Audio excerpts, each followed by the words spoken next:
Meshak's got to go. He will fire. Meshak wins it. It's one of those games where you'll never forget, and it's definitely one of those games where I hope sticks with Tennessee history forever. You know, when the calendar turns to March, the madness kicks into overdrive, and what a weekend we had out on the hardwood. Hello to my friends at the Birmingham Tip-Off Club. Let's get it on. We start in Knoxville, the top 10 showdown between Bama and Tennessee. You just saw the finish, but the Tide hang tough before falling 79-76. We work on into game situations in practice and expect our players to be good at them, and I was not good for the last 30 seconds. However, the first game of the week was completely different for Bama, behind Mark Sears destroying Mississippi State 111-73. The Tide is 23-6 heading into the final week of the regular season with games against Florida and Auburn. Speaking of the Tigers, Miles Kelly's game-high 30 points as Auburn storms past Kentucky 94-78 Saturday, earning its first win at Rupp Arena since 1988, and Auburn claims the SEC regular season title. This is obviously historic. Two wins and 31 losses and 33 tries, and for this one to be for a championship, it's you know, it's what we do it for, to make history. I mean, I just came out feeling it. First possession down, they came at me. I knocked the shot down. After that, I was just feeling it from there. The first game of the week for Auburn saw the Tigers rough up Ole Miss 106-76. The Tigers are 27-2 and play Texas A&M and Bama this week. UAB started last week off with a solid road victory at Wichita State, 80-72. Then yesterday, the Blazers at Bartow hosting 18th-ranked Memphis. UAB led for the most part, but faltered down the stretch to lose 88-81 and is now 19-10. Let's go back to SEC play. Will Richard drills 6 threes, drops 25 points as Florida smothers Texas A&M in a physical March matchup, 89-70. Silas DeMera Jr. hit for 23 points, leading Georgia to a decisive 83-67 win over Texas. Vanderbilt secures its third straight win over an AP-ranked foe, topping Missouri. The Commodores mount a relentless comeback to force overtime, and then the Commodores surge to a 97-93 victory. Colin Murray-Boyles drops a career-high 35 points while tracking on 7 boards and 4 steals to propel South Carolina to a commanding 72-53 victory over Arkansas. Josh Hubbard takes over with a game-high 30 points as Mississippi State secures an 81-69 victory over LSU. Sean Padula drops a game-high 26 points to help Ole Miss fend off Oklahoma in a tight 87-84 home victory. Around the state we go now. Samford down double digits to North Carolina Greensboro, only to storm back but fall short 108-100. The Bulldogs slip to 22-9. Jacksonville State University wins in double overtime against Florida International 84-79. JSU improves to 20-10. Troy captures the Sun Belt regular season title, beating Southern Miss Friday 70-58. Miles College heads to SIAC tourney as a team to beat this week. The Golden Bears are 23-3 and play Savannah State on Wednesday. Women's college hoops, Alabama comes up short yesterday to Oklahoma in Norman, 91-84. Bama heads into the SEC tourney as a 6th seed. While Auburn yesterday loses to Mississippi State despite 33 points from Deanna Gaston.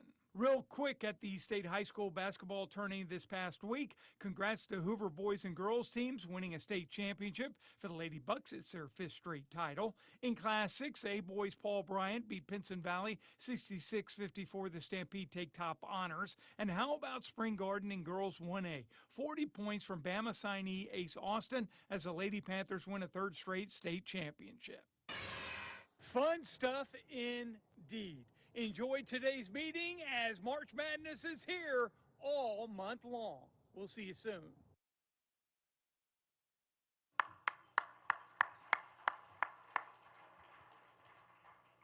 Well, you can certainly tell it's March from Sheldon's highlights. He does a great job, and we're very appreciative of what he does for us each week. Great to see everybody.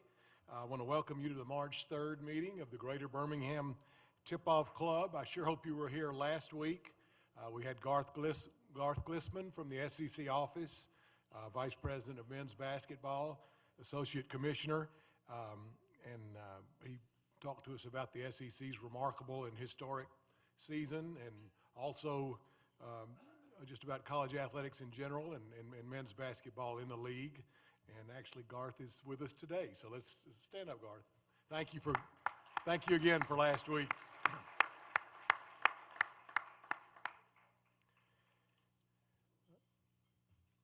Last week, we also heard from Heath Harmon, the executive director, the new executive director of the Alabama High School Athletic Association, as we previewed the high school state tournament. Ron Ingram from that organization joined us as well, and had a great week down at the tournament. I know many of you were volunteering. It was good to see everybody, and another great week in that incredible event here in our state. We also honored our Player of the Week. Peyton Wiggins from Huffman High School was with us last time. We look forward today to continuing what has become a tradition, Martin. This is the third straight year that we've had Charles McClellan, Greg Byrne, and Martin Newton, members of the men's basketball committee. I call them the selection committee this time of year, but this is the third time they've been with us. And today, in particular, 13 days prior to Selection Sunday. It's pretty amazing. We appreciate y'all working us in your schedule. I think Charles is talking with the media back there, and Greg's on his way from another meeting, so they'll be here shortly. And I hope Kevin Skarbinski will be here too, but I think I spot him coming in. A reminder of upcoming meetings. As I mentioned last week, Dawn Staley is in town, not to speak at our meeting, but she's being hosted by Brasfield and Gorey and Maynard Nexon on March the 12th. It's a Wednesday evening, and it's at the Lyric Theater. It's going to be a big night. She's one of the greatest coaches in all of sports, and so I encourage everybody to get out. You should have received an email about her appearance. If you didn't, let me know, because we want everybody to be there. We certainly want to support it. That's Wednesday, March the 12th at the Lyric Theater in the evening. I'm not sure of the exact time, but if you didn't get an email, let me know, and let's show up and support that event with Coach Staley for sure. Our Alabama Power Speaker Series will continue March 24th with Coach Andy Kennedy from UAB, and at that point, he may or may not still be playing, but he'll review this Blazer season and preview any games they might have coming, and then he'll put on his media hat like he likes to do, and will talk to us about the Sweet 16 and the Elite Eight and give us his analysis of the national scene. So we always enjoy having Andy, a great friend to our tip-off club. We will have another meeting. We're working on that still. We'll let you know, but we'll have another March meeting in addition to Andy Kennedy. So watch out for those details. Several guests in addition to Garth that I wanted to introduce. I know John Westbrook, I believe, is here. I don't see him. He may be out with Charles McClellan, but he's the director of operations for the SWAC conference here in Birmingham. So it's good to have John with us. Have several guests from Sanford, including Corey Green. Corey, if you'll wave. Good to have you back with us. He's in development, right? Corey's in the development office, I believe, at Sanford. And then also from Sanford, we have the general counsel, Jody Hunt, I think is here. Jody, good to have you. And then his assistant general counsel, Jared Miller. Great to see you guys. Keep an eye on Martin, that's right. All right, at this time we'll welcome tip-off club member Don Little. Don will present our invocation and Pledge of Allegiance. Don? Thank you, Dick. Can we bow our heads for prayer? Most gracious Heavenly Father, we thank you so much for everything that you've given us in our life. We thank you for all the blessings that we have in every aspect of our life. We especially thank you for this club and our ability to come here and fellowship and learn more about the game we all enjoy and have great passion for.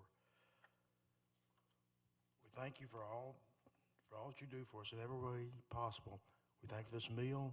We pray you use it to the nourishment of our body and our body to your service. For it's in your mighty name we pray. Amen. Would everybody stand and for the pledge, please? I pledge allegiance to the flag of the United States of America and to the republic for which it stands, one nation, under God, indivisible, with liberty and justice for all.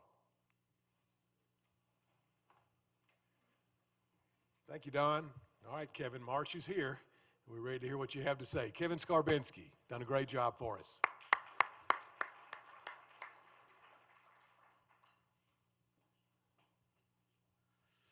Thank you, Dick.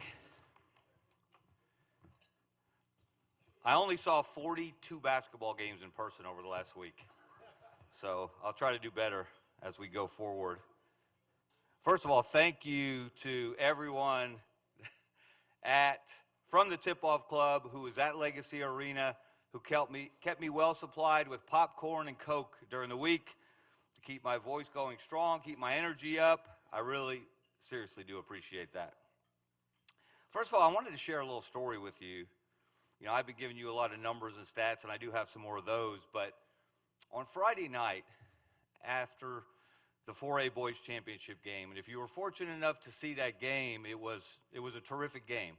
It was Jackson, the Aggies, the defending champs, playing against Plainview, which had moved up in class, and you know, Plainview has won multiple state championships itself.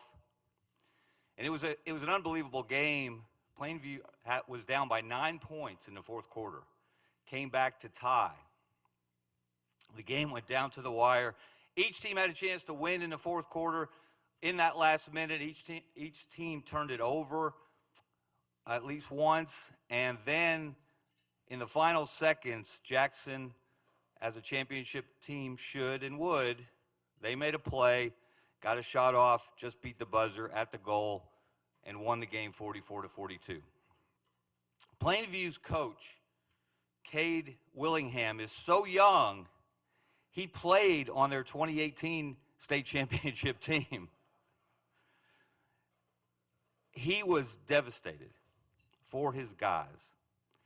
And he did something that was extraordinary, especially for someone so young. We saw Nate Oates do it Saturday.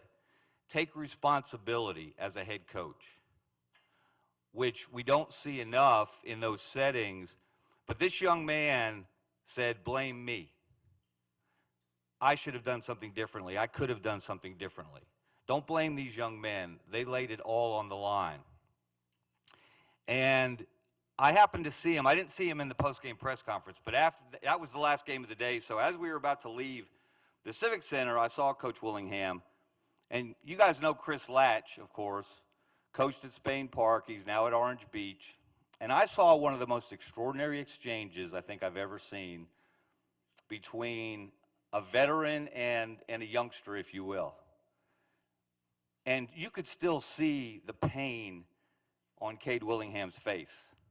And Chris Latch pulled him aside and gave him one of the most inspiring one-on-one pep talks I think I've ever heard. He said, listen, young man, you put your team in position to win a state championship in the final minute of the last game. You came back from 9 points down in the fourth quarter. You taught those young men so well, they didn't fold, they didn't buckle, they played to the last second, and the other team made a shot. The other team, which is well coached, which had won a state championship before, had plenty of talent, made one more shot than you. He said, I know it's hard. It's really hard in this moment for you not to second guess yourself and think about what I could have or should have done differently. One of the things he said was he should have pressed earlier. I think those of us who were watching thought he pulled out the press at exactly the right time to cut into that lead and tie the game.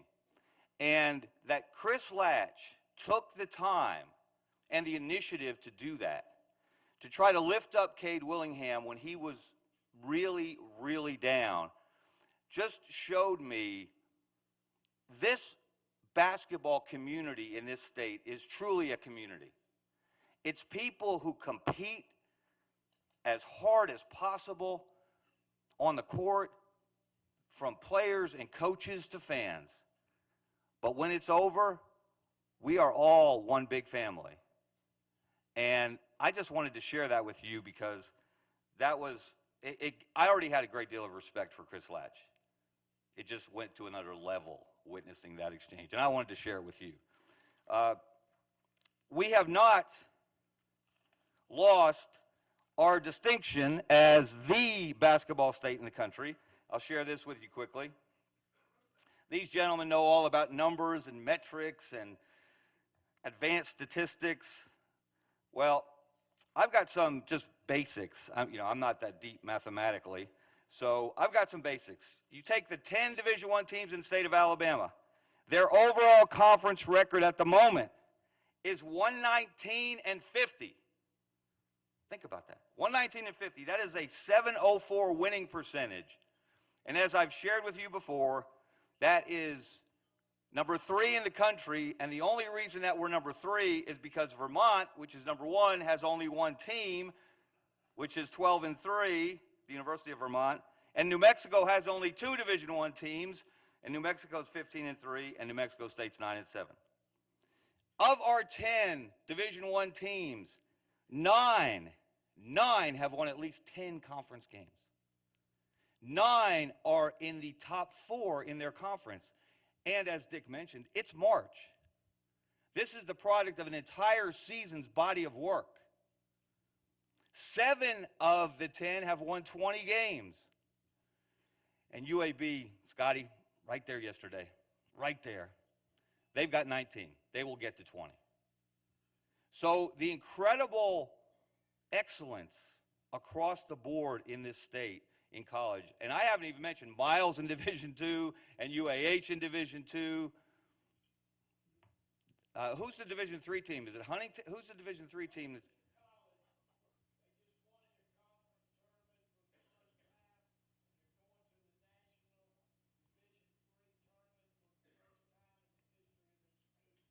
So it's Division I, it's Division II, it's Division III, it's high school.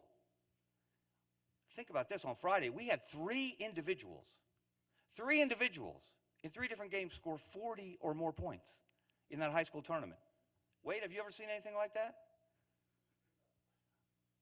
Jaden Parks from Brantley did it, and they told me afterwards that he has to get a cortisone injection before every game. He's a 3-sport athlete who is, his body is, he's going to play baseball. He's very good in baseball also. He scored 44. Now, he took 43 shots to do it. Have you ever taken 43 shots in a game? I've never taken 43 shots in a week in my basketball career. But that was a tremendous performance. And then Ace Austin from Spring Garden, who finished her 6-year high school career with almost 4,000 points. She scored 40 as Spring Garden won their 3rd straight state championship. And then Jalen Chandler from Florence scored 41 in the semifinals.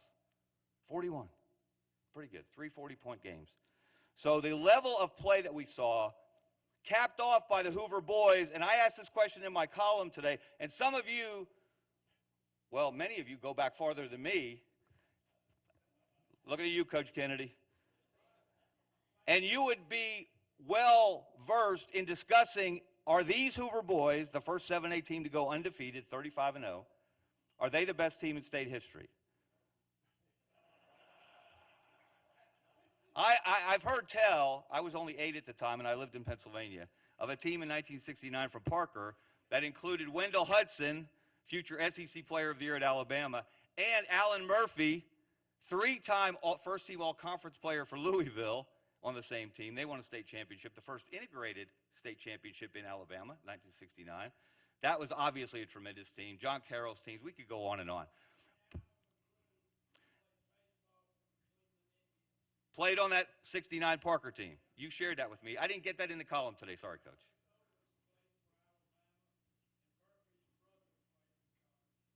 So we are watching the pinnacle of basketball at every level in this state. And I say this all the time, and I say it because I mean it. It's because of the passion and the work that goes on behind the scenes done by people like you. So give yourselves a round of applause. All right, and speaking of people who know what it means to excel in the state tournament, to present our high school player of the week, Wade Kaiser.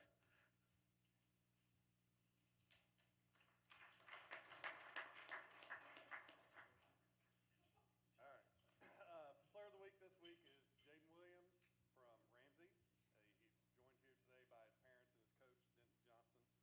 Denton is in his 9th year as the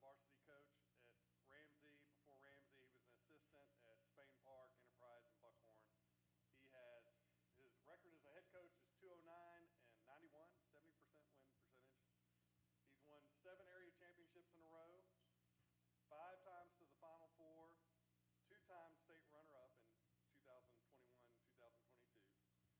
And a quick quote from Coach. When I think of Jaden, the first word that comes to mind is winner. Winner in life first, winner in the classroom second, winner on the court third, zero maintenance young man, spiritual young man, great parents, 3.9 GPA.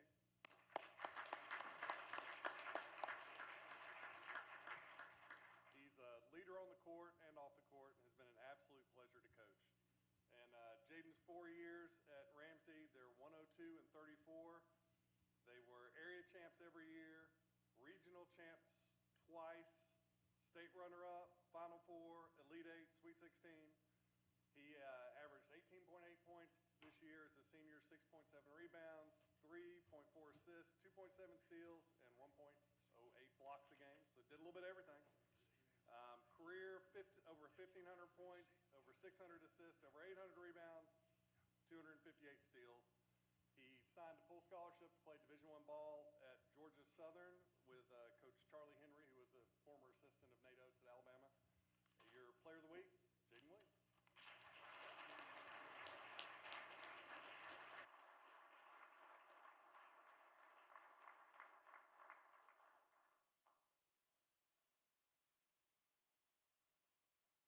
How's everyone doing today?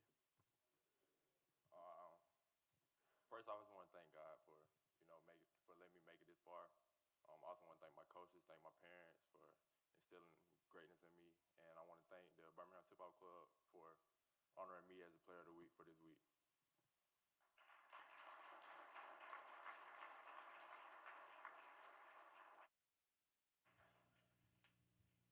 Congratulations, Jaden, especially on that GPA. And now, someone who never missed a shot he didn't take, Jim Conrad. Well, first of all, I'm a Ramsey graduate, and Coach Denton said that, gosh, he thought about half the tip-off club went to Ramsey because of the number of people that spoke with him. Jaden, you broke my scoring record. Talk about scoring 40. I scored 4 points against Phillips one night. That's my record.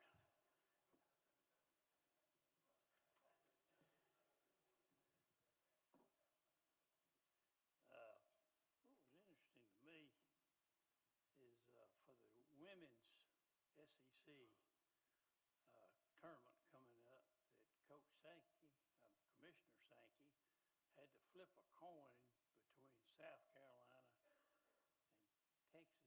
Both were 15-1 and beat each other on their, and played each other on their home court.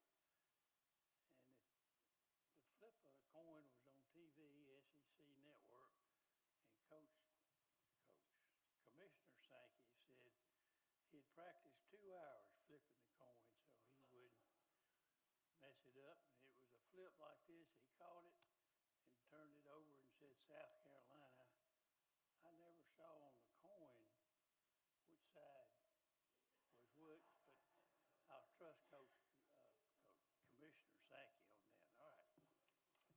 Let me get out of here.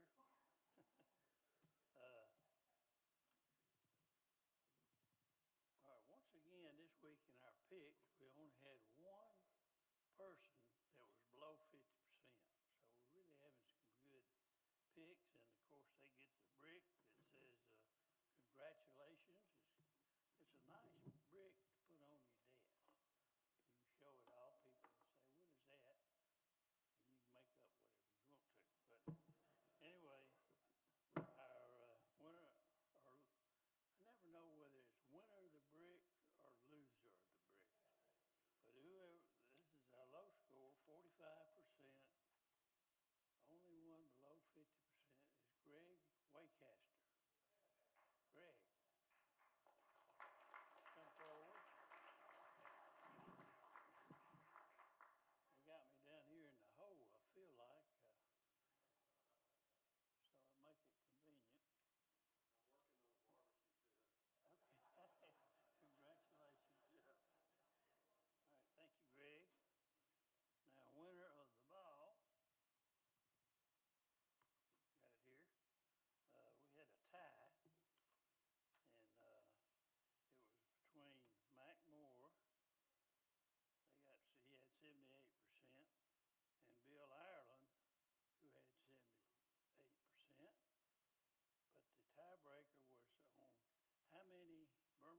teams would win state championships.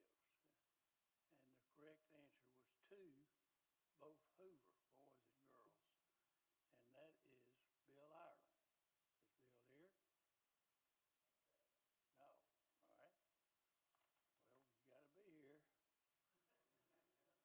I say, in order to win or lose, you got to be here. All right. And our winner was Mac Moore. Mac.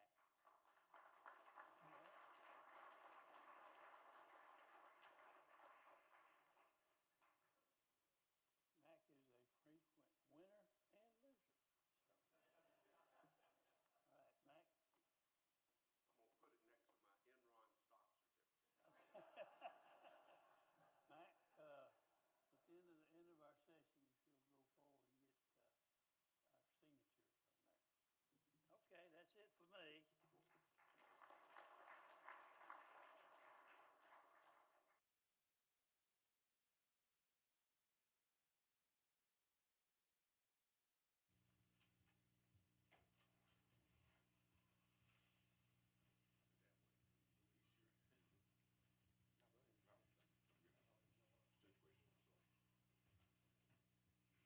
As we're getting mic'd up, I neglected to mention that of our 10 Division I men's basketball teams, four have won conference championships. I'm still in high school playoff mode. 4 have won conference championships. That would be, sorry, Greg, Auburn in the SEC, North Alabama in the Atlantic Sun, and in the Sun Belt, not just one, but 2 of the 4 teams that finished 13-5, Troy, my alma mater, and South Alabama. And if you want to see something that takes a rocket science degree to understand, go look at the Sun Belt tournament bracket. It is a thing of beauty or madness or both. I'm not sure which. All right, let's get to it now. Because it is March, and it's no better time than to have these gentlemen with us.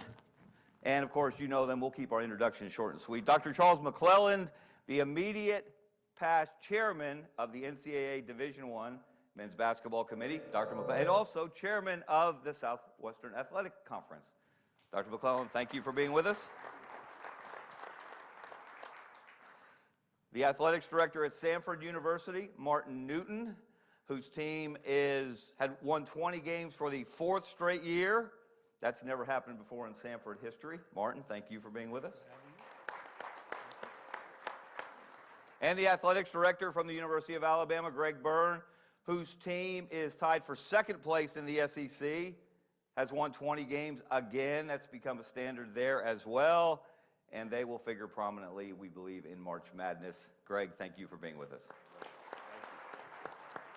All right, guys, let's get to it. The first thing I want to ask about, because there's another sport whose postseason gets a lot of conversation, has there been any, this is going to sound like it's out of left field to mix sports metaphors, has there been any discussion about reserving more automatic spots in the NCAA basketball tournament for, I don't know, conferences like the SEC, the Big Ten, besides the one that they are guaranteed right now? Has there been any discussion like that? Greg Byrne, you want to take? Why are you looking at me? Any tough conversation or questions, we just pass to Charles. We should. He's not on the committee anymore. Exactly. He can get away with it. Nothing significant. There's been more on the football side, where that's been more of a discussion than it has been on the men's basketball side. I'm also interested, we hear a lot of talk, and Dr. McClelland, I'll ask you to address this, about expanding the tournament. We've heard different numbers. We've heard 72. We've heard 76. How much does your committee have input into those discussions and decision-making powers when it comes to ultimately deciding whether the tournament will expand? So now that I'm not on the committee, I can have full transparency. Yeah. I don't have to hide anything. It will be the committee that will make that decision. They will make the recommendation, but rightfully so, the committee understands all that's important with it, and the bias is not in that committee room. There's a lot that's going to go into whether or not it's going to expand, way more than the public will ever imagine. being chair, I was privy to some inside conversations that was not made public even to, the committee until later.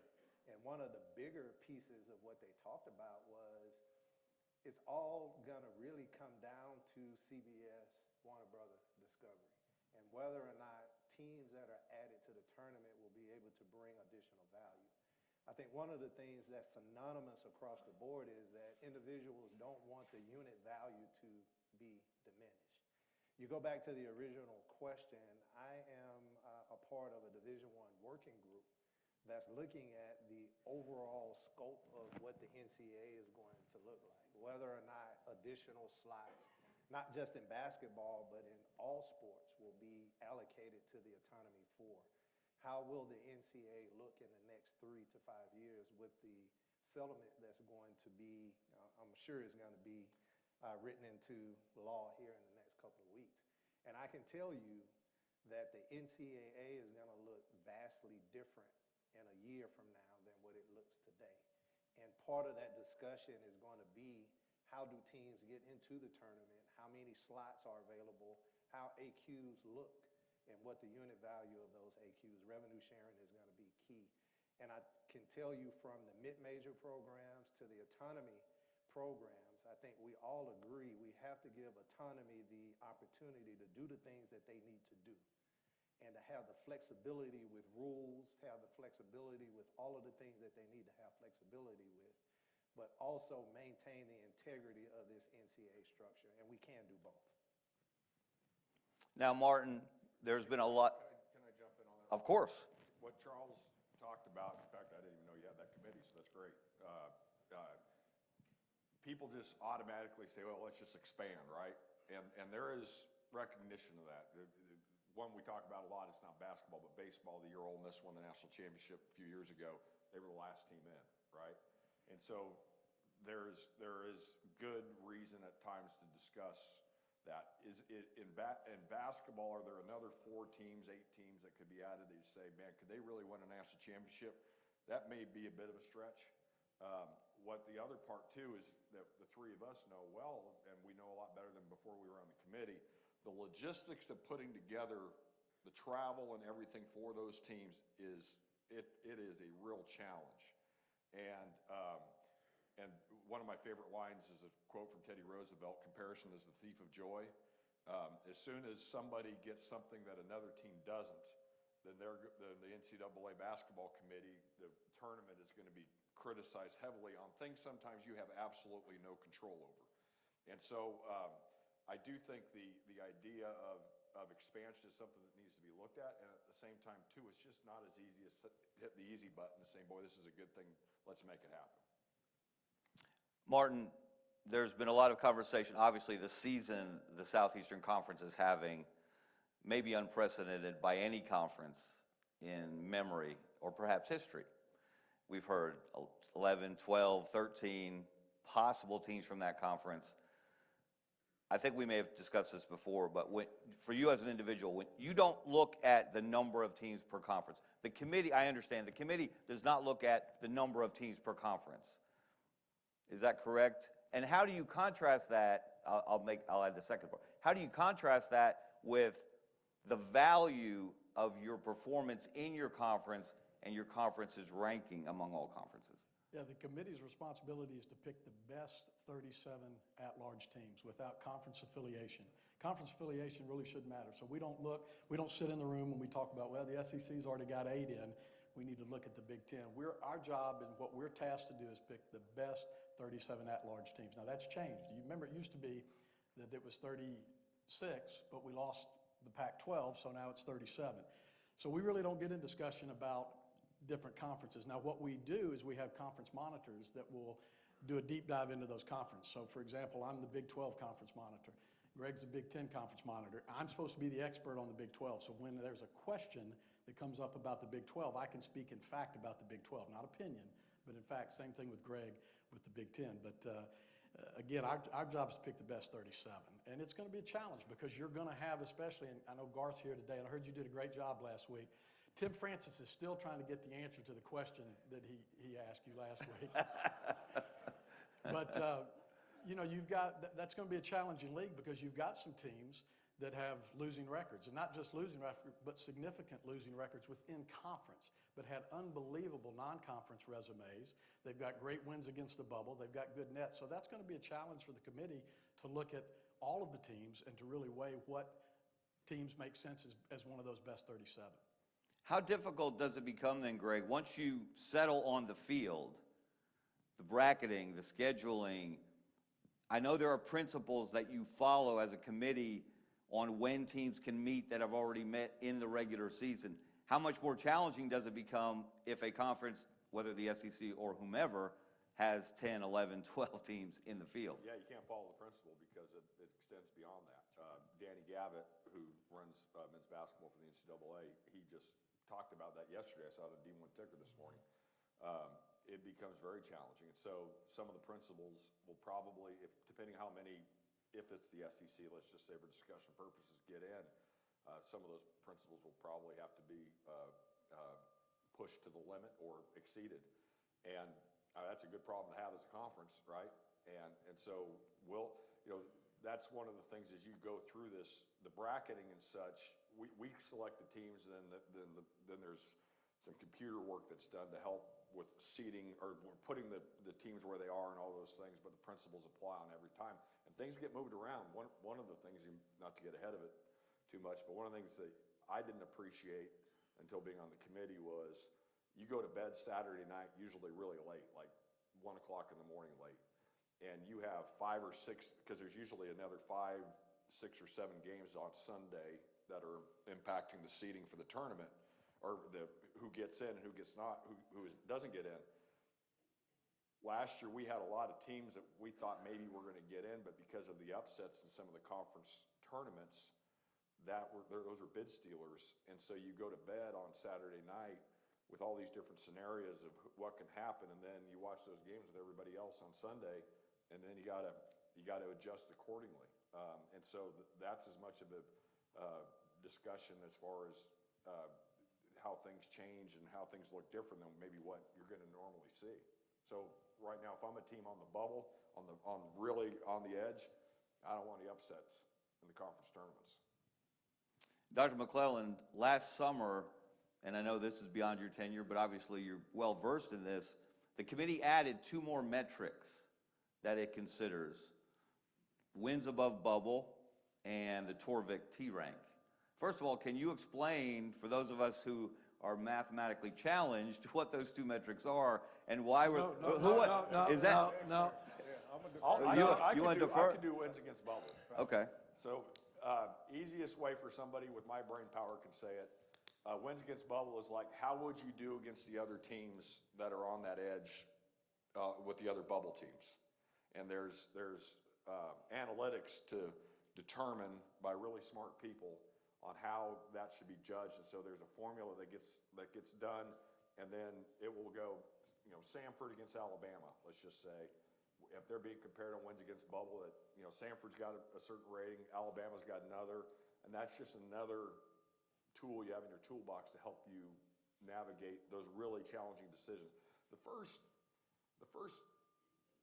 15 teams or so to 20 teams are pretty easy who get in, right?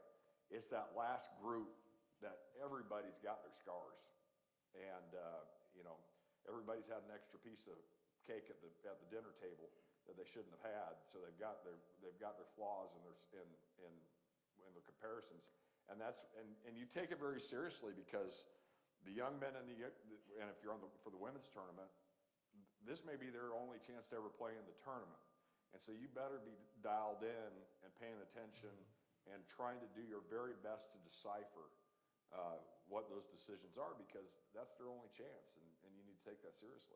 I should note that in wins above bubble, as of this morning, Auburn is number 1 and Alabama is number 3, which is obviously very, very Pretty strong. good. Yep, pretty good. Martin, do you want to tackle the Torvik T rank? Not really. I'm going to let Charles do that. The Torvik is, so look, basically, Greg made a great point. We've got a lot of tools, right? And those tools are important, but it's like a mechanic. You can have all the tools in the world, but if you don't know how to fix the car, it doesn't matter. So we use those tools to help us make decisions, but it's watching a lot of basketball is what it all comes down to. The Torvik method or the Torvik is a predictive. So it's focused more on what if, as opposed to the WAB, which is a results-based metric. And so that's about as deep as I'm going to get into that because I'm not smart enough to figure out all the other stuff. But I do know it's a valuable tool that we use. And every committee member, that's the other beauty of this, every committee member, and Charles actually taught me this when I got on the committee, and I'm a nervous wreck. I'm sitting in the first meeting, I'm sweating, I'm going, oh my God, I'm not going to be able to take all this in. He said, hey man, just do what you do. Don't worry about what everybody else is doing. Figure out how it is that you're on the committee for a reason. Figure out what you do. And so every committee member looks at things with a different view. We've got all these tools, we've got all the metrics, but there are things that are important to me that may not be important to Greg. For example, I tend to think that senior guards, experienced guards, win in the tournament. I go back to the Kentucky team that I was a part of. We had John Wall and DeMarcus Bledsoe, were two of the good backcourt, had the best talent in the country, not even close. Well, all of a sudden we got to the Elite Eight, played West Virginia, had senior guards. The pressure, and you know this, when you get to that level, all of a sudden the pressure ramps up. It's something you can't imagine. I could look at those kids' eyes when they're walking out of the locker room going, these kids, you couldn't, well, I'll refer to the analogy. But anyway, they were nervous. We hear you. Yeah. They were tight. We hear you. They were very tight. Whereas you take your team, your Alabama team. So we got beat and didn't make it to the Final Four. You take your Alabama team with Bradley and who was the Brandon Miller. Miller. I mean, these guys were really good. Brandon Miller's the best player in the country. They get into the tournament, you get in that game, and all of a sudden the pressure. So and that's we're winning up against a very senior-laden San Diego State team. That's exactly right. So for me, that matters. That may not be the same for other guys in that committee room, but that's the beauty of the 12 votes. I'm a big strength of schedule guy. Yeah. I think you want to have good matchups in the non-conference game because a lot of times in college basketball, it's not thought about until January, right? Till football's over. But if you can have good matchups in November and December, that creates relevancy for the sport during that time of year. You've seen my comments about, or maybe some of you have seen my comments about football scheduling, right? The College Football Playoff Committee needs to make it recognize that if you're going to play a different schedule than a team from another conference, that should be heavily weighted on what takes place in the postseason. Because and so I want to make sure I'm singing out of the same hymn book when it comes to college basketball too, because I think good matchups people are always excited about no matter what the sport is. Barry Collier on the committee last year from Butler added up all of the different data points that the committee has in front of it, and it was 2060, right? So you mentioned two. There's another 2058 that the committee has to take a look at. And again, it's what tool in the toolbox that you deem to be most important. And I think everybody, especially when you get down to those bubble teams, those last few teams in, and Greg made a good point, being chair, something happened to me that had never happened to any other chair, where we had 5 slots available, technically 6, because we knew that 1 was going in. And when we woke up, we only had 1, right? So as we started to vote and as we started to compare, we knew, Indiana State was, one of the last 4 in, but it was 5 slots. So we were kind of looking at Indiana State. We were looking at St. John's. We were looking at Seton Hall. We was looking at Virginia. And then all of a sudden, we woke up that next morning, it was only 1 slot. And all of these resumes looked the same. And we had to go to the toolbox of 2060 to try to determine which one of those was going to elevate the next team.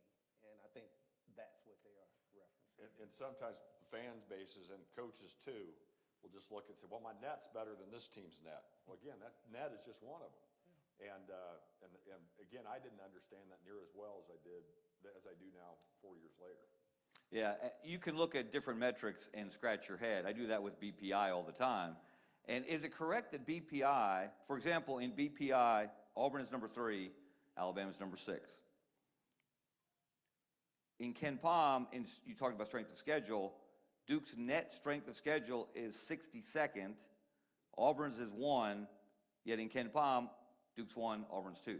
Now, I know that's just one ingredient in the gumbo, but how do you individually, I like each of you to, and you talked about the emphasis on watching games, senior guards.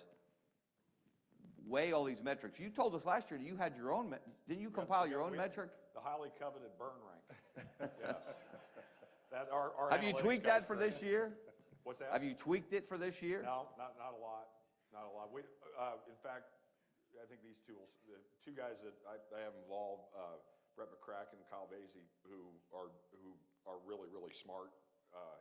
They have helped. They've created the burn rank, but it's basically you have your results metrics, you have your predictive metrics, and it's a blend of the two together, kind of trying to split the baby on what it is, and it's been a useful tool for me at least, and it's amazing how accurate it's been on the results at the end of the tournament too. Knowing that there'll always be some upsets, right? But they've done a pretty good job with the formula on it. Well, that brings up an interesting point, and I think you're best served to answer it since you're now beyond your service on the committee.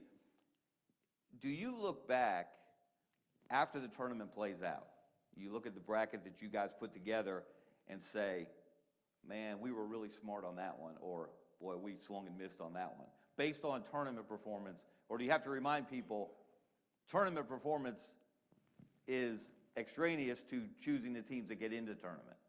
Because good teams lose and upsets happen. So I'll tell you a story that'll probably answer that question. So I'm at the Final Four, and as chair, you have many different tasks at the Final Four. And I don't know who was the genius to decide to let students buy alcohol at So I'm walking past the section for Connecticut, and they had to have 300 or 400 students, and in unison, they clapped. You are an idiot. You are an idiot. And everywhere I went, I heard about Virginia. I had someone call the office and said that I was Bennett's godson, and he paid for an all-expense trip for me and my family to go to the Bahamas. That was the only reason why we let Virginia in. So I answer that question and say, I don't have to look back. The fans will look back and let you know very clearly where you messed up or where they thought. I didn't want Virginia to go in. I will say this. I'm just kidding. I will say this though, and you guys will remember this, but it gets emotional in that room. When you get down to the end and you're putting a team in over another team and you're just wanting to make sure you're doing the right thing. And I'm telling you, all 12 guys in that room and gals in that room were emotional about, God, are we doing the right thing here? Are we leaving somebody out? Because you're affecting 18 to 22, well now 26-year-old kids, right, that chance to go to the NCAA tournament.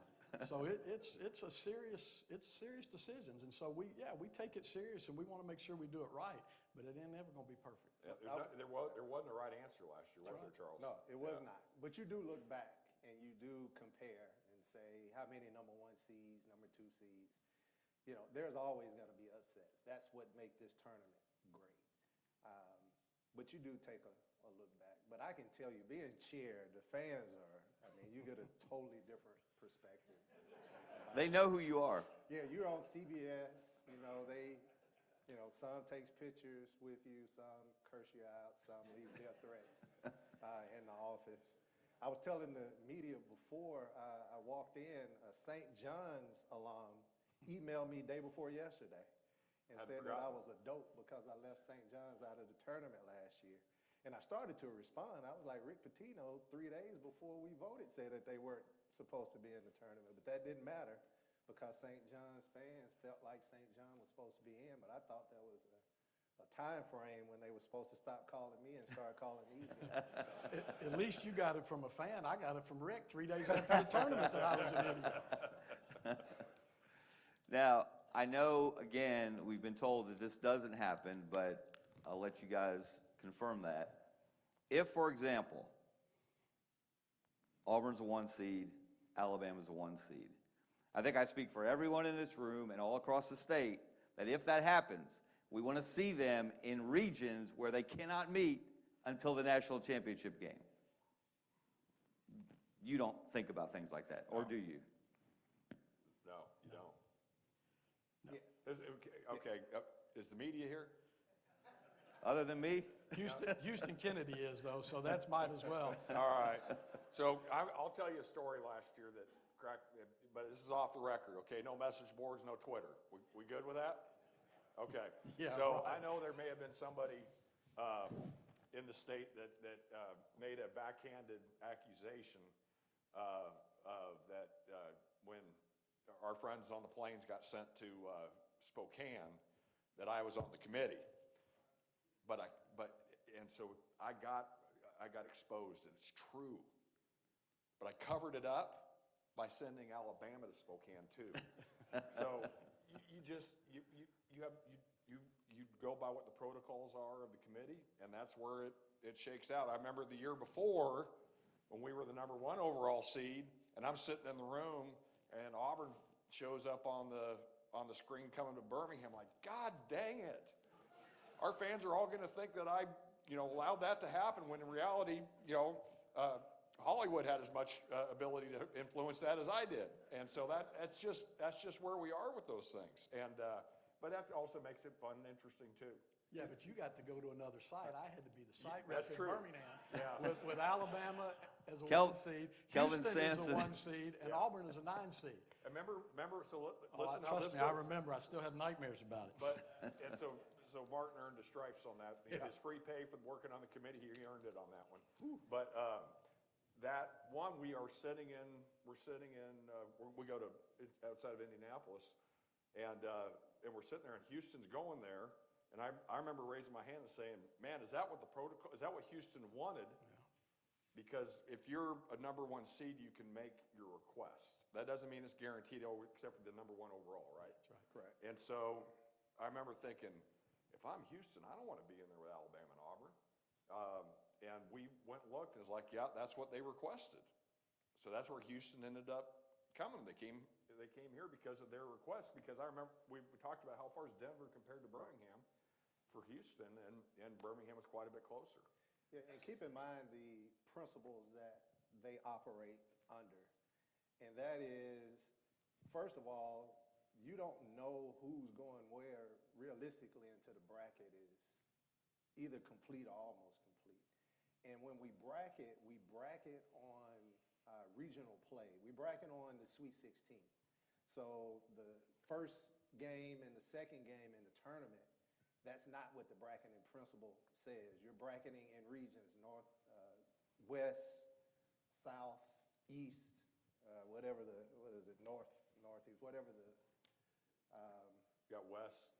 Midwest. Yeah. That's the other one. So those are the top 16. And then the cities are filled in after you do the top 16 teams. So once they're in there, you don't even know what city is filled in. Then the cities are filled in from 17 down to 68. But you really don't know where Alabama and Auburn is going until that bracket is printed out. And don't have multiple brackets because we have to wait for conferences to finish play on Sundays. We theoretically could have 10 brackets that we printed out based upon all of the different scenarios. So literally it's an hour and a half before we really know who's going where and who's playing who before we release it to the public. So there's really no time for us to say, well, Auburn and Alabama could match, because they could match up in this bracket, but in the other 7 brackets, they might be as far apart as possibly can be. So there literally is no conspiracy theory. And for all of the Auburn fans that called and emailed and said I was a Bruce hater, I don't know Bruce Pearl, never met him in my life. And I deliberately did not send Auburn and Alabama to Washington. You were not the only one that got it. Yep. 95% of my calls were Auburn fans. So I apologize to all of the Auburn fans. But you know, the other thing that played into that people don't know, if you'll remember last year, we had BYU. Right. And we had to move BYU because they can't play on a Sunday. So that shifted Alabama and Auburn, and I think UAB ended up going out there where it shifted how everything went. And then the other thing you got to realize, you know, you're trying to eliminate as much charter flights as you can because of the expenses of those charter flights, and not only the expenses, but the availability of charter flights. So you're trying to get people as geographically close as you can, but there's just certain principles that it just doesn't work that way. That's back to the expansion. It's not just hitting the easy button. Adding more flights to an already jam-packed flight schedule is really challenging. Yeah, you know that. Sanford played in Salt Lake City last year. And was happy. Did you get any feedback from your president or anyone else at the university about that? He thinks I'm a hero right now, so we're just going to leave that as is. We're just going to leave that as is. Yeah. No, they were just thrilled to be in the tournament. We were just thrilled to be in the tournament. Hashtag all ball. Where's Frank? Yeah, no doubt. Now, at what point in the process, you mentioned the potential or the top seeds you asked them what their preference is for a region. How many schools do you ask, and when do you ask that question? And only the overall one seed is guaranteed that they will get their choice. Yeah, there's a survey that goes out, I think, about around this time to the teams that have an opportunity to be number one seed. So there's not a set number. This year, I think it will go out to more based upon what I've seen behind the scenes. And I would also say this about Garth. You talk about SEC and 13 teams. I had an opportunity to meet Garth when he was with the NBA. I was on the men's basketball oversight committee. He struck me as probably one of the most knowledgeable basketball people. I wouldn't even say basketball, one of the most knowledgeable individuals that I've ever been around. And it shows with his ability to be able to come in and where the SEC was, which was a very dominant conference to 13 teams.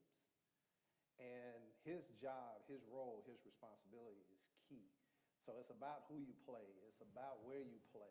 It's about, all of these matrix and getting the entire conference together to move forward on one accord. So you're talking about 7 or 8 teams previously to 13 is not by happenstance.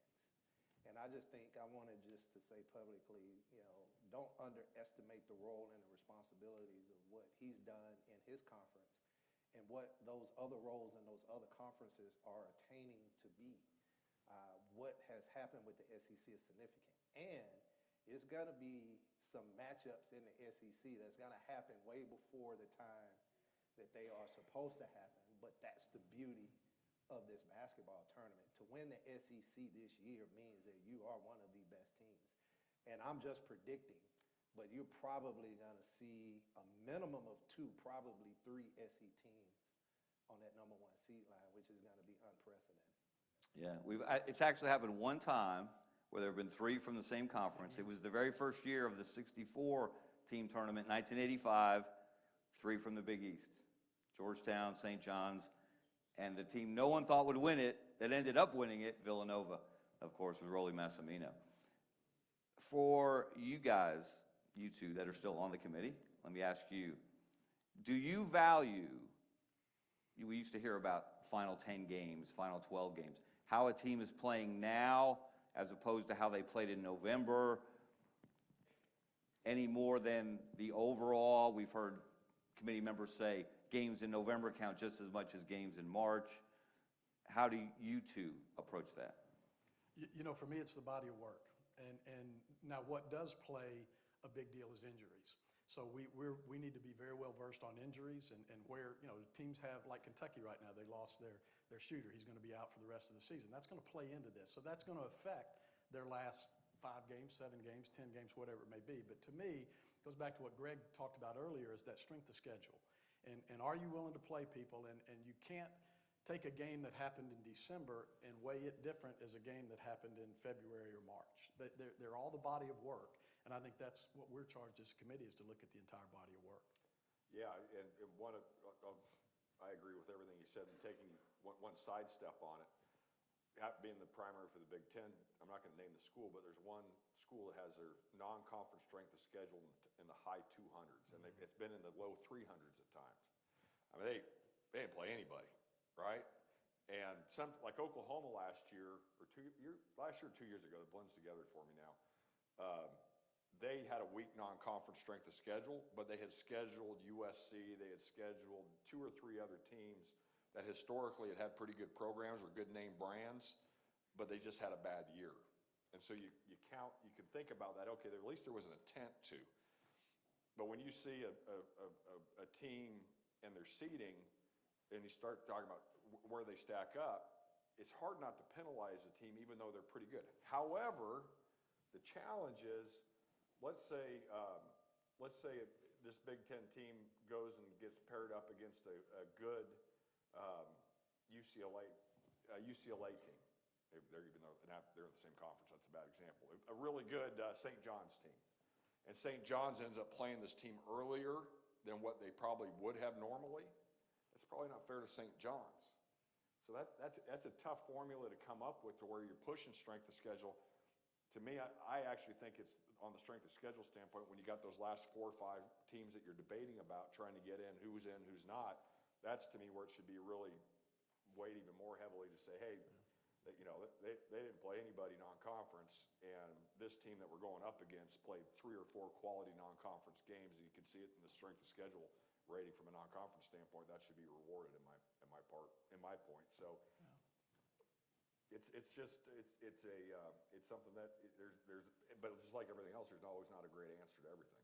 And in this era of transfer portal, you may have a team like, I look at our team. We have 1 returning starter off of last year. We have 4 guys that we're putting into a starting lineup. We're not going to be the same team in December that we are hopefully in February. Now for us, it kind of worked the opposite way, but that's a lot of teams they're just hitting their stride, but still you've got to look at that whole body of work. And I think you would agree with that. We don't sit in the committee and go, well, let's look at their games in December and what they did here, and then look at their games in March. You've got to focus on the entire body of work. And any team that gets left out or doesn't like where they're seated, they're going to have an argument and say, well, hey, we're playing great right now. Well, yeah, but you didn't play well for Nate. There's a team, I won't say who it was, who was really upset a couple years ago about not getting in. And if you have a relationship with somebody, you got to make the call to the team that didn't get in, which, most everybody's pros, they handle it like a champ.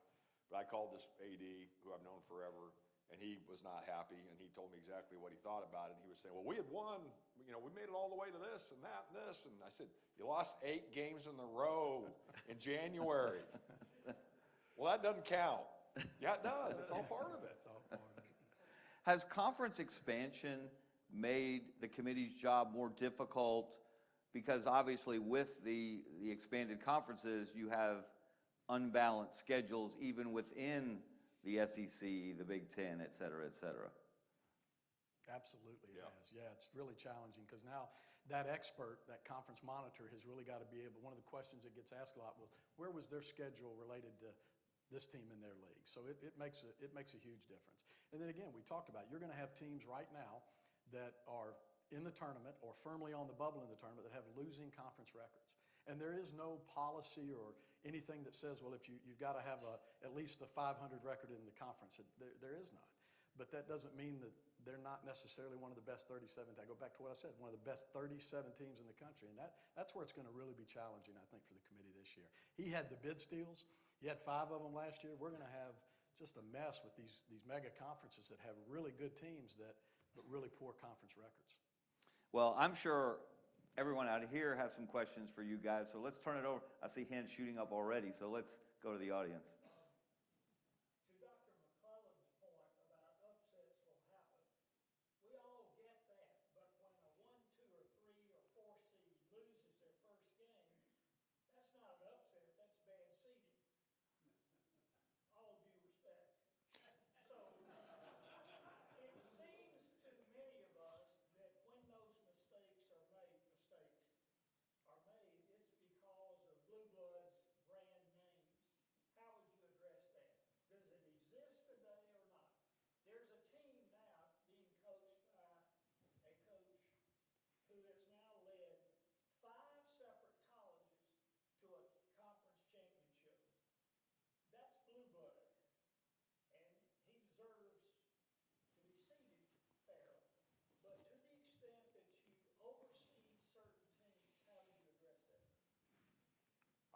I don't know if there's a good answer because from my lens, you do the very best you can with the information that you have. When Virginia lost to University of Maryland, Baltimore County, it was number 1 versus 16, right? Am I getting that right? That's correct. Mm-hmm. And Virginia deserved to be a number 1 seed that year. And then they had a bad night, and we all know that's happened in college. That happens in any sport, right? Where all of a sudden the team that if you played 100 times should win 99 of them, that one time happens. And I think that's part of what makes March Madness so special is that you wait for that time. You wait for Butler come in and do what they did in Gonzaga as they were evolving to what they are today. And somebody could say, hey, that's bad seating, you should have gotten that right. I don't know, and I appreciate the question, it's a good question. But I also think that's what makes this thing so special, is that you're not gonna bat 1,000 on seeding teams. I think that's the beauty of the committee as well, is you've got a Power 4 athletics director, and you've got a guy that's at the mid-major level, and there's 12 of us, and so there's nobody in there going, we got to make sure we put because I can tell you right now, I'm going to sit here, well, wait, we got to focus on this team's really good as well. So I think it's the makeup of the committee as well. And I'll go back to the process of the committee. We have a process that's called scrubbing, and we actually scrub every team against each other. And there's times that we've said this team has fallen and is going to be unfair to the team that they have to play. University of Houston 3 or 4 years ago was a prime example. They didn't have all of the matrix, but they failed, and what we said was, this is not a disadvantage to Houston, it's going to be a disadvantage to the team that they're playing. So we can debate, the seeding piece of it. The one thing that I would say is that it's very prevalent on the committee's mind and structure, and it's something that is a part of our principles and procedures. Yeah, you know who focuses on blue bloods? ESPN's programmers, who decided to take College Game Day to Chapel Hill this week rather than Auburn for the Alabama at Auburn game.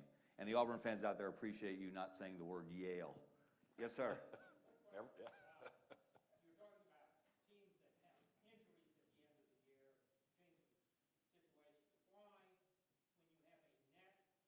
have a net quad one team playing at the beginning of the year, the opposition drops to a quad two, why don't you use a net of quad one when it happens? You know what I'm saying? Counting the, we haven't had deep discussions about that. I think I understand what you're saying. I guess because the reason why they evolved from quad 1 to quad 2 or quad 2 to quad 3 is because they're looking at the body of the work over the course of the year. And it's a results base. So it becomes a results based metric, right? So that's going to change as you go through the results. And I think again, the net when it was invented was something that replaced the RPI, and it's so much better than what we had, but it's not perfect. There are still parts of it that and again, that's why 12 committee members with different opinions, different ideas, different views on things have votes, and it's not like one person or two people or 6 people on the committee can sway that. It's got to be all of us collectively trying to figure out, all right, how does this work? If they would just listen to me and use the burn rank, we'd be fine. We wouldn't even need a committee. The Newton rank's gotten pretty good too, but I just have my grandson and my son. Those are my 2 guys that are helping me. So. In the back.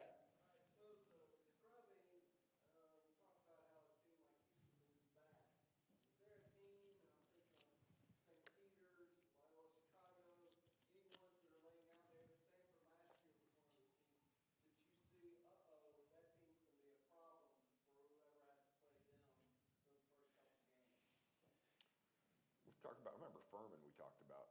That's correct. Yeah. Go ahead. No, you go ahead. I just remember us talking about it. It's one of those ones where it's 10 o'clock at night on Saturday and you're going through the scrubbing process. In order to scrub one team against the other, let's say Auburn's number 1. They're only going to get scrubbed against number 2.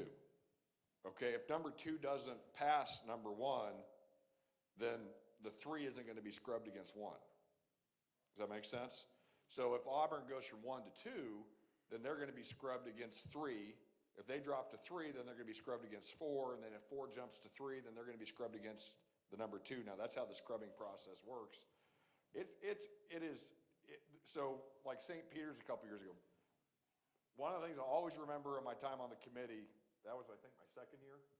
And I was in Indianapolis in the 1st and 2nd round, sitting right next to Kentucky's bench, because you see us, we get pretty good seats at the game. And Calipari, I'm looking at his backside the entire game. And he kept turning around, and he liked to scream at me, I guess. And he started saying, I told them they had to take this thing seriously. And I was like, yeah, coach, got it. And then they lost the game. I mean, again, if you look at it from a seeding standpoint, you look at what the information we had on St. Peter's, nobody would have picked that one. Was it a 116 or 215? 215?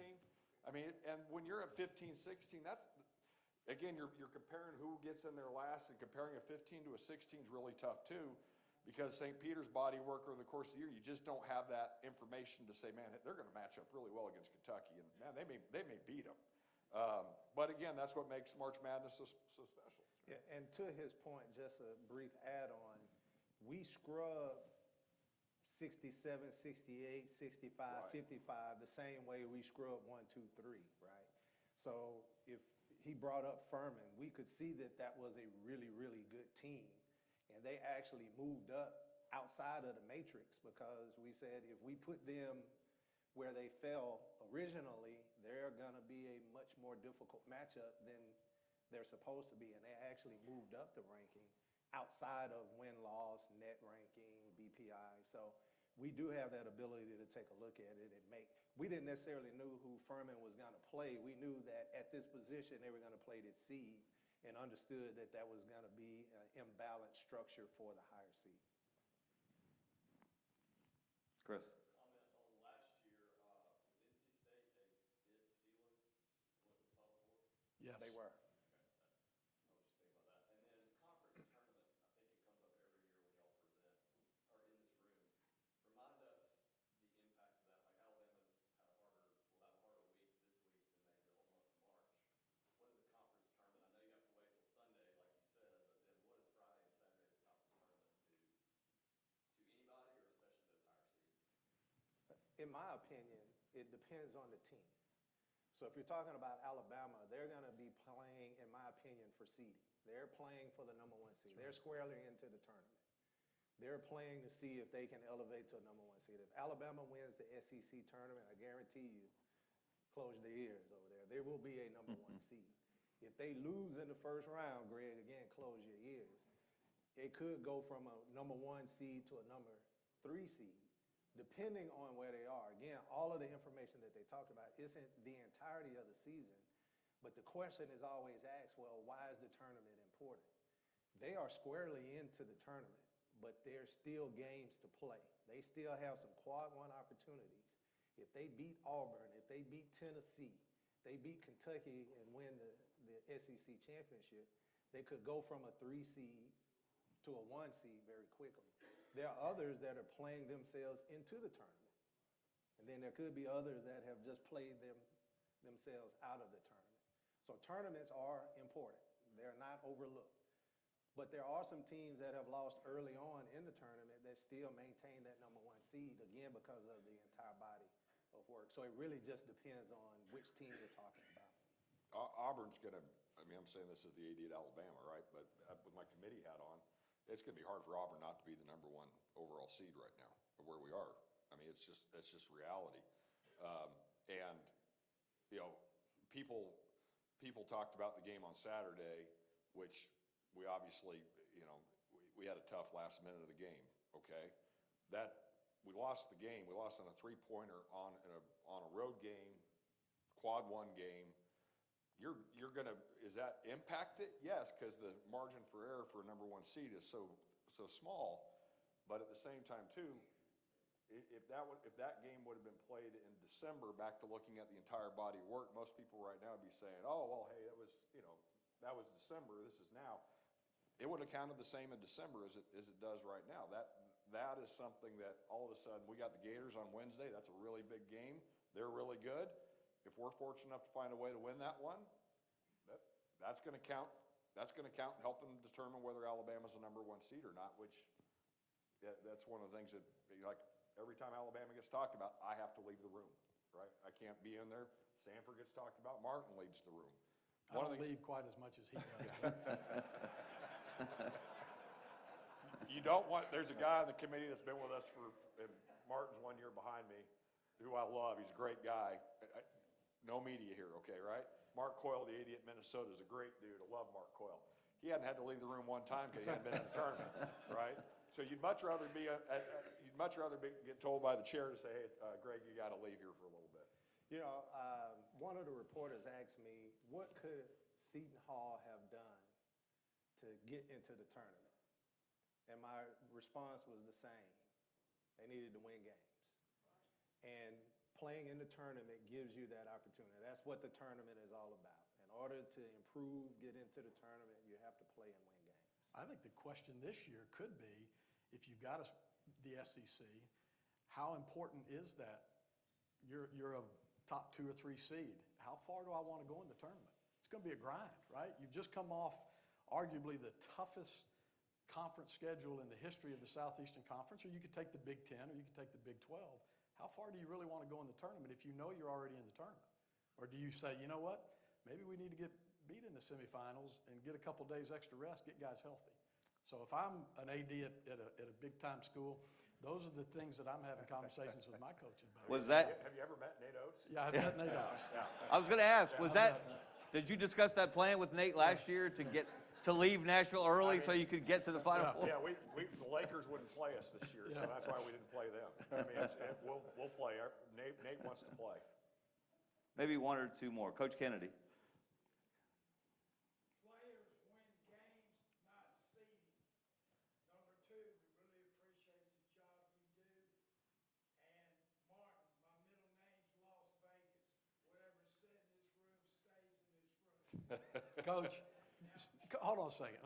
I'm still mad at you because you cheated us out of a game my senior in high school. You had the cheerleader hit and the ball fell inbounds. So I'm still mad at you. So sit down, Coach.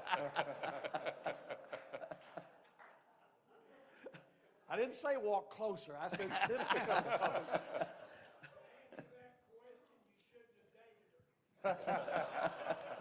It ended quickly, I promise you.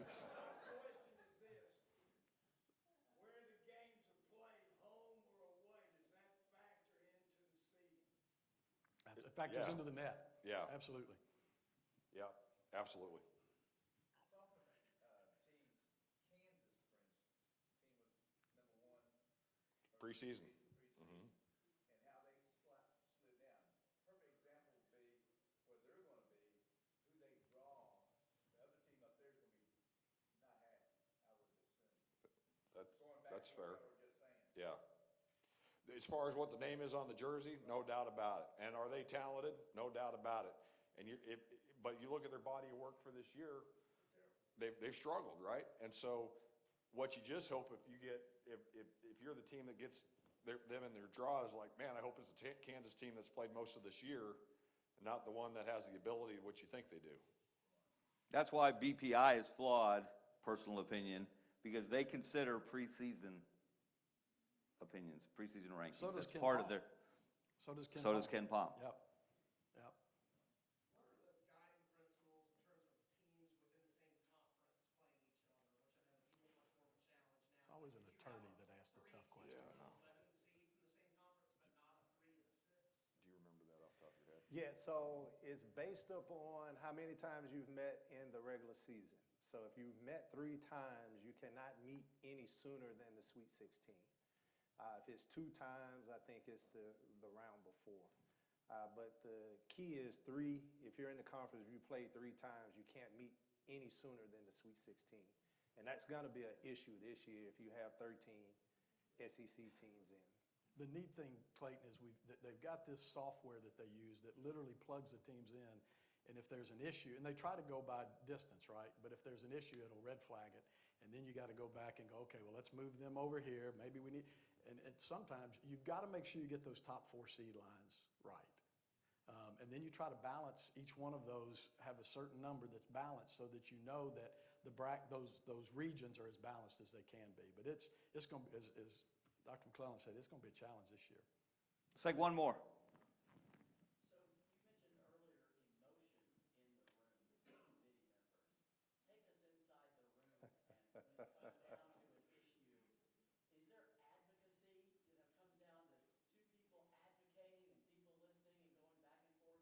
Tell us what it's like in the room. My goodness, they look at me as chair. I had to manage that last year. We had what? He did a great job. We had 8 Mountain West teams, and boy, it took us 3.5 days. It was 2 o'clock one morning, 3 o'clock the next morning. Mountain West strength of schedule wasn't what they thought that it was supposed to be. The teams that they played, and others were saying, well, we have to judge them. And we had to take 2 or 3 water breaks to be able to get, everybody. But everybody was professional. There was even some crying in the room. Actually, the emotion got so heavy that one individual came to tears because a team was left out that probably felt that should have been in just based upon we lost those 5 slots. So there was some anger.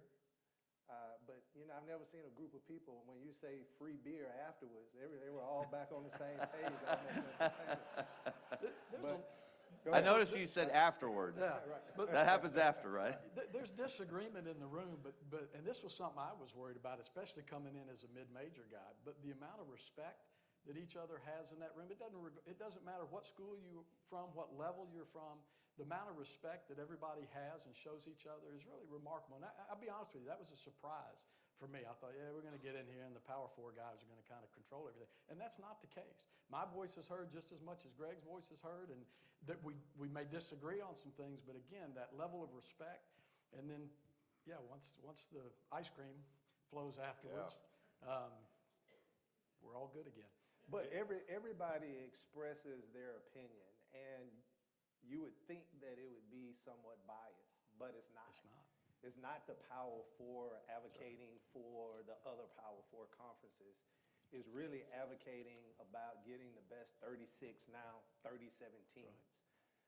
And we understand how significant it is in order to get into the tournament, whether you're the 68th seed or the #1 seed. It is all value to that institution, publicity that they can't pay for, and everybody approaches it the same way, getting the best 36, now 37 teams in.